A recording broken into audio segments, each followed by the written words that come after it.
Happy Mother's Day?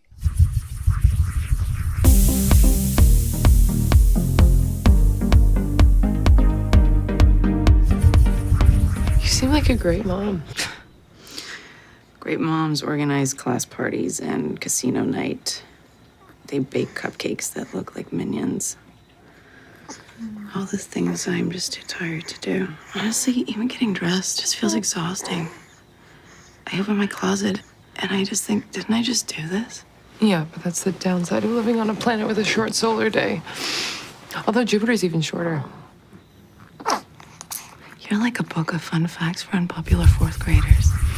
Tully once again brings together the threesome of Charlize Theron as the actress, Diablo Cody as the writer, and Jason Reitman as the director to tell the story this time of what it means to have a new baby that's your third and kind of debunk the myth of the supermom. These three have done well together before. Young Adult was okay. Can they do it again? Well, here's 5 things you might want to know about Tully. Yeah, I think they do pretty good again. Let's start with the good stuff. For one, I love how authentic this movie is about motherhood. There's some real stuff here about what it means to be a new mom, about what it means to be parents of several children, about the idea of trying to do everything. I love the way this movie doesn't shy away from the brutal honesty of parenting. I think that's a really big part of this movie. And I also love the fact that it's doing it in not a comedic way. Now, there is comedy here. I mean, there are a few laughs here and a few clever moments. What I mean by that is we've seen this idea before in a straight up comedy, and it kind of takes the edge off. But the fact that this is a drama and plays it almost more for its darkness than its lightness, I think is important because it makes it more authentic, makes it more real, and I think overall makes it more powerful. The other thing I have to give props to right off the bat is Charlize Theron. She is incredible in this movie. And it's not just about the weight gain. There's been some stuff in the news about how she gained weight for the role, and she is heavier here as a new mom, and it makes sense and it's perfect. But it's not just about that. It's about embodying this character, not just in body, but in mind and spirit and soul. And you just feel like she's a different person. Charlize is an incredible actress, and role after role after role is proving it, and this one is no different. Shout out to Mackenzie Davis as well, who I love from *Halt and Catch Fire* and has been doing incredible work too. These two together are really good here and bring out the best in each other.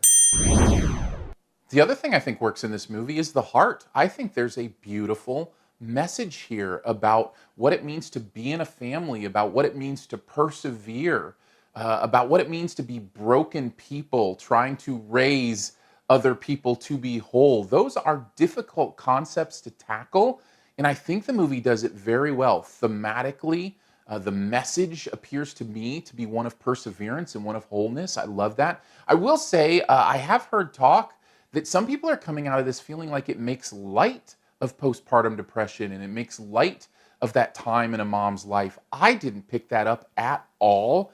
I feel like, if anything, it takes it very seriously. It makes it authentic in a way that we can really deal with it. And I think that's important, and one of the reasons the message rings as true as it does for me. I also really enjoy the writing of Diablo Cody, especially in this movie. I think it's very clever.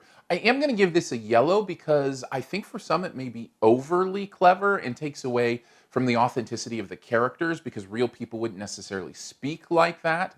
I didn't feel that in this movie. I thought it was very real. These are just very clever people in that way. But I love the cleverness of the writing, and not just the liners and those kind of things.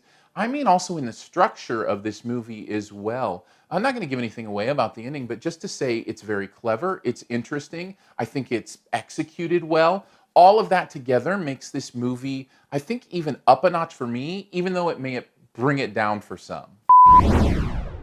My one real negative in this movie, it takes a little while to get going. It's got a bit of a slow start. I think the reason for that is we don't meet Tully until a ways into this movie, and it makes those first 30 minutes or so just kind of drag along. There's not an energy to it. There's not an understanding of what's going on. There's good setup. There's good character work. There's that kind of stuff going on. But I think bringing Tully into it sooner may have given us a little more momentum in the story before we were already half an hour, 40 minutes in. So that's my opinion as far as the negatives go. I enjoyed the destination very much, but I think the beginning of the journey could have used a little bit of work. Overall, though, I enjoyed this movie. I think it's clever. I think it's well written. I think it's well executed. Incredible performances. I give it a B+.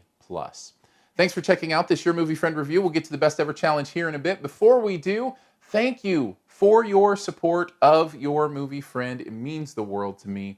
Thanks to those who are supporting at Patreon, just like $3 a month, getting some perks there, having some fun. If you enjoy these reviews, I would love for you to support. That would mean the world to me. It's really helped out recently with some stuff we've gone through. Thank you for that. It means the world. If you want to hang out a little further, I'd love to chat on Twitter. My username is Aaron Dicer, so it's just my name, AARONDICER. And if you listen to podcasts, don't forget to subscribe to SiftPop. That's a more long-form thing where we can go into more detail on the review, all that kind of fun stuff. Plus, we play some fun games, and we do a spoiler episode as well. So you can check that out. SiftPop, just search for it however you do your podcasts. All right, on to the Best Ever Challenge. This is where we name the best movie ever, particular category, and I'd love to also hear your choice. Let's just go with Charlize Theron movies. What is the best ever Charlize Theron movie? I'm going to have to go with the one who, this is probably an easy clue, but every time I see the title, I end up singing instantly. It just happens. I see the title, I sing. That's just what happens.